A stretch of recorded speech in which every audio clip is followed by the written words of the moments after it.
بسم اللہ الرحمن الرحیم۔ السلام علیکم۔ اللہ پاک نے زمین و آسمان میں بشمول جن و انس جو کچھ بھی پیدا کیا ہے، ہر چیز کو قوت سماعت اور قوت گویائی عطا فرمائی ہے۔ ہر چیز اپنی اپنی زبان میں اللہ کے ذکر میں مصروف ہے۔ ایسی تمام چیزیں جو اللہ پاک نے پیدا کیں، جب ان کو کوئی چیز عطا کرتا ہے تو وہ اس پر شکر بھی ادا کرتی ہیں، اور جب ان کو کوئی تکلیف پہنچتی ہے تو وہ اس کا اظہار بھی کرتی ہیں۔ لیکن یہ اور بات ہے کہ اللہ نے ایسی آوازوں کو جن و انس سے پوشیدہ رکھا ہے۔ دھرتی یعنی زمین کو ہی لے لیجئے، زمین بولتی بھی ہے، سنتی بھی ہے، خوشی و غمی کو بھی محسوس کرتی ہے اور اس کا اظہار بھی کرتی ہے۔ نبی کریم صلی اللہ علیہ وآلہ وسلم نے فرمایا، دو موقع ایسے ہیں کہ جن پر زمین روتی ہے۔ نمبر ایک، پہلا موقع یہ ہے کہ جب ناحق کسی کا خون بہایا جاتا ہے، مقتول کا قطرہ زمین پر گرتے ہی زمین پکارتی ہے، الہی مجھے اجازت دے تاکہ میں قاتل کو ابھی نگل جاؤں۔ آواز آتی ہے، ذرا صبر کر، یہ تیرے اندر ہی آئے گا۔ دوسرا موقع یہ ہے کہ جب زانی زنا کا ارتکاب کرنے کے بعد غسل کرتا ہے تو پانی کا پہلا قطرہ جب زمین پر گرتا ہے تو زمین زار و قطار روتی ہوئی کہتی ہے، الہی مجھے اجازت دے تاکہ میں اسے نگل لوں۔ آواز آتی ہے، تھوڑی دیر صبر کر، یہ تیرے پاس ہی آئے گا۔ زناکاری ایک بدترین لعنت، کمینگی اور ذلت و پستی کی علامت، بے ایمانہ فعل اور جرم شنیع ہے۔ اس کا مرتکب شخص وہی ہوگا جس کے دل میں خوف خدا، عذاب آخرت کا ڈر، آیات قرآنیہ و احادیث نبویہ کا پاس ہونا، اپنوں اور غیروں میں اپنی ذلت و رسوائی کا اندیشہ ہو، اور وہ نہایت ہی بے غیرت، بے شرم اور بے حمیت، جس کی انسانیت و حیوانیت میں مغلوب ہو چکی ہو، اس جرم شنیع اور حرکت قبیح کے ارتکاب کا مجرم ہو سکتا ہے۔ قرآن کریم نے زنا کو تو کیا، اس کے قریب جانے سے بھی منع فرمایا ہے۔ بدکاری کے پاس نہ جاؤ، بے شک وہ بے حیائی اور بہت سی بری راہ یعنی زنا، جو خود بھی کبھی اور دوسرے مفاسد کے اعتبار سے کبھی تر اور ہزار بار لائق مذمت ہے، افراد کی روحانی پاکیزگی اور اخلاقی طہارت کے بھی منافی ہے، روحانیت کے چہرے پر ایک بدنما داغ ہے، اور جسمانی معاشرتی مضرتوں کے لحاظ سے بھی یہ قابل نفرت ہے۔ حضرت ابو ہریرہ رضی اللہ تعالیٰ عنہ سے روایت ہے، حضور اقدس صلی اللہ علیہ وآلہ وسلم نے ارشاد فرمایا، جو عورت کسی قوم میں اس کو داخل کر دے جو اس قوم میں نہ ہو، یعنی زنا کرایا اور اس سے اولاد ہوئی، تو اسے اللہ عز و جل کی رحمت کا حصہ نہیں ملے گا اور اللہ تعالیٰ اسے جنت میں داخل نہ فرمائے گا۔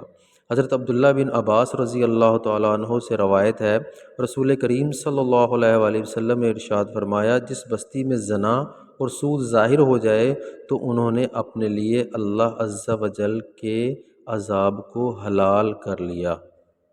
حضرت عمر بن عاص رضی اللہ تعالیٰ عنہ سے روایت ہے کہ نبی کریم صلی اللہ علیہ وآلہ وسلم نے ارشاد فرمایا، جس قوم میں زنا ظاہر ہوگا وہ قحط میں گرفتار ہوگی، اور جس قوم میں رشوت کا ظہور ہوگا وہ روب میں گرفتار ہوگی۔ حضرت بریدہ رضی اللہ تعالیٰ عنہ سے روایت ہے کہ سرکار دو عالم صلی اللہ علیہ وآلہ وسلم نے ارشاد فرمایا، ساتوں آسمان اور ساتوں زمینیں بوڑھے زانی پر لعنت کرتی ہیں، اور زانیوں کی شرمگاہ کی بدبو جہنم والوں کو ایذا دے گی۔ نبی کریم صلی اللہ علیہ وآلہ وسلم نے فرمایا، زنا سے 6 باتیں ظہور پذیر ہوتی ہیں، 3 دنیا میں، 3 آخرت میں۔ دنیا میں زانی کا چہرہ سیاہ ہو جائے گا، نمبر 1، اس کے رزق میں تنگی آئے گی، یہ نمبر 2، اور عمر سے برکت نکل جائے گی، 3۔ آخرت میں اللہ تعالیٰ کی ناراضگی میں گرفتار ہوگا، حساب میں سختی دیکھے گا، عرصہ دراز تک دوزخ میں رہے گا، بشرطے کہ ایماندار ہو، ورنہ ہمیشہ ہمیشہ اس کا ٹھکانہ دوزخ ہوگا۔ نبی کریم صلی اللہ علیہ وآلہ وسلم نے فرمایا جو کوئی آزاد یا غلام عورت سے زنا کرتا ہے اس کی قبر میں 20 لاکھ سوراخ کر دیے جاتے ہیں جن سے سانپ اور بچھو اور آگ کے شعلے اس پر حملہ آور ہوتے ہیں اور وہ اسی طرح عذاب قبر میں مبتلا رہتا ہے۔ نبی کریم صلی اللہ علیہ وسلم نے فرمایا 3 قسم کے آدمیوں پر اللہ تعالیٰ نظر رحمت نہیں فرمائیں گے۔ نمبر 1 بوڑھا زانی، نمبر 2 جھوٹی تقریریں کرنے والا حکمران، اور نمبر 3 تکبر کرنے والا فقیر۔ سید عالم صلی اللہ علیہ وآلہ وسلم نے فرمایا زنا سے 80 سال کی نیکیاں برباد ہو جاتی ہیں، اور دوزخ میں ایک کنواں زانیوں کے لیے تیار کیا ہے جس میں انہیں عذاب دیا جاتا رہے گا۔ اس کنویں کا نام ہادیہ ہے۔ اس سے اگر ایک ذرہ نکال کر دوزخ کے دوسرے حصوں میں ڈالا جائے تو وہ اس سے جل جائیں۔ کسی انسان کا قتل کرنا کتنا بڑا اور کبھی عمل ہے، احادیث سن لیجئے۔ حضرت ابو سعید خدری رضی اللہ تعالیٰ عنہ اور حضرت ابو ہریرہ رضی اللہ تعالیٰ عنہ سے روایت ہے کہ حضور نبی کریم صلی اللہ علیہ وآلہ وسلم نے مومن کے قاتل کی سزا جہنم بیان کرتے ہوئے ارشاد فرمایا اگر تمام آسمانوں و زمین والے کسی ایک مومن کے قتل میں شریک ہو جائیں تب بھی یقیناً اللہ تعالیٰ ان سب کو جہنم میں جھونک دے گا۔ قتل و غارت گری، خون خرابہ، فتنہ و فساد اور ناحق خون بہانا اتنا بڑا جرم ہے کہ قیامت کے دن اللہ تعالیٰ ایسے مجرموں کو سب سے پہلے بے نقاب کر کے کیفر کردار تک پہنچائے گا۔ حضرت عبداللہ بن مسعود رضی اللہ تعالیٰ عنہ بیان کرتے ہیں کہ نبی کریم صلی اللہ علیہ وسلم نے خون ریزی کی شدت بیان کرتے ہوئے ارشاد فرمایا قیامت کے دن سب سے پہلے خون ریزیت کا فیصلہ سنایا جائے گا۔